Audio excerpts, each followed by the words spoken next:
Isang pisikal na katangian ng pagiging Asyano ay ang pagkakaroon ng mga mata na singkit at yun ang tinatawag nating walang eyelid fold o pwede din nating tawaging walang deep set eyes.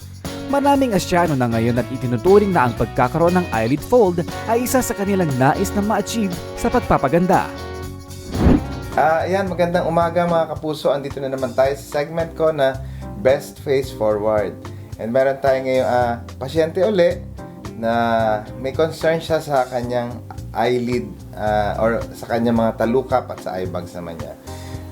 Yan, si Elsie Nogoy. Ako po si Elsie Noga. Ang concern ko po, ang aking eyelid na medyo mabigat na talaga and then ang aking Eye bag. eye bag na talagang hindi ko na kayang magawa ko anong gagawin kong remedyo. Kaya nag-decide ako na magpa-consult kay Dr. Manny Calaya.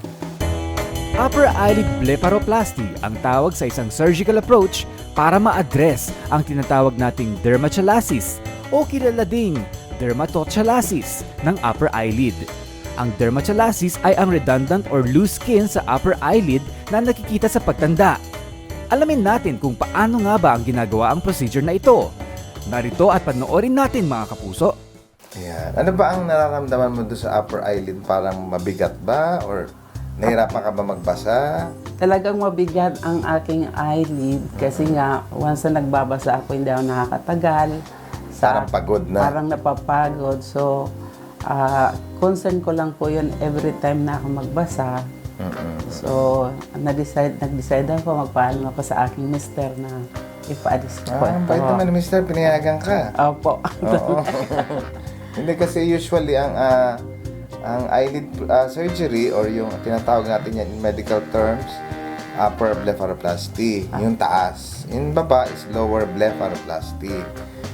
Pag sinabi mong upper blepharoplasty, tatanggalin natin yung nakabagsak na skin na yan. Yan ang nagtatakip sa vision mo, no? And then yan yung parang mabigat. And then para yan may fats dyan, aalisin natin yung fat sa loob para mag-deep set naman yung eyes mo. And para mag-tighten yung eyelid. So pag habang nagbabasa ka, normal lang, hindi siya nakakapagod.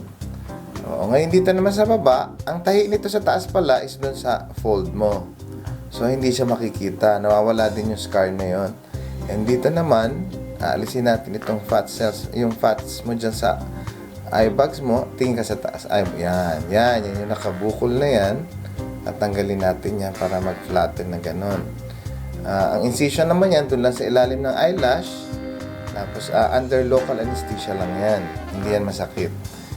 Gaano po katagal ang recovery? Ang operation muna natin, mga 30 minutes to 45 minutes yan of outpatient. Then babalik ka, after 1 week tatanggalin natin yung tahi.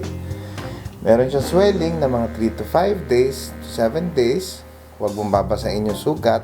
No? Pwede ka maligo, pero parang may shower caddy ka lang. Huwag mo lang babasain yung mukha mo.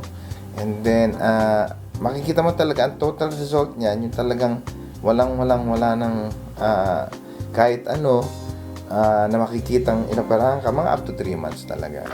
Okay. So, hindi pala ako pwede lumabas ng bahay. Pwedeng lumabas. May plaster ka lang for the first 24 hours. And then, yung iba lumalabas sila, nagsasalamin lang sila. Pag nakasalamin na sila, hindi na masyadong halata yun. So, para maka-work ka, makaalis ka, yun ang kagandahan doon. Concern ko pa naman, meron kaming gathering sa Sunday sana. This coming Sunday, pwede yan. Wala ka ng plaster niyan. At ngayon is, tapos 3 days. Pwede na yan, magsalamin ka lang. Hindi nila mapapansin yan. Okay. Tsaka may gamot naman tayo ibibigay sa'yo para hindi mag-bruise or hindi magpasa. At tsaka may anti-inflammatory medicines naman tayo dyan. Sige, Doc. Pwede pala. Yan. May ka ng tanong? Meron pa po. Kasi medyo malayo-layo yung aking pupuntahan. Kung pwede mag-travel na, kunyari, from Manila to San Pablo, ganon. After the procedure, ang tanong mo? Apo.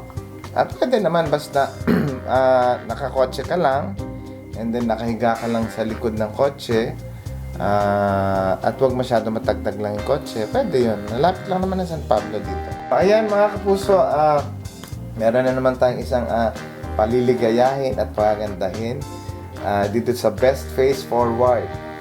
Excited ka na ba, Elsie? Excited na excited po, Doc. And then let's go. Let's do it. Hindi nga ba't may kasabihan, the eyes are the windows of the soul? This is true especially when we consider that people will first look into your eyes and will judge you. Marapat lang na ating ingatan, mahalin at to some extent, pagandahin ang mga ito.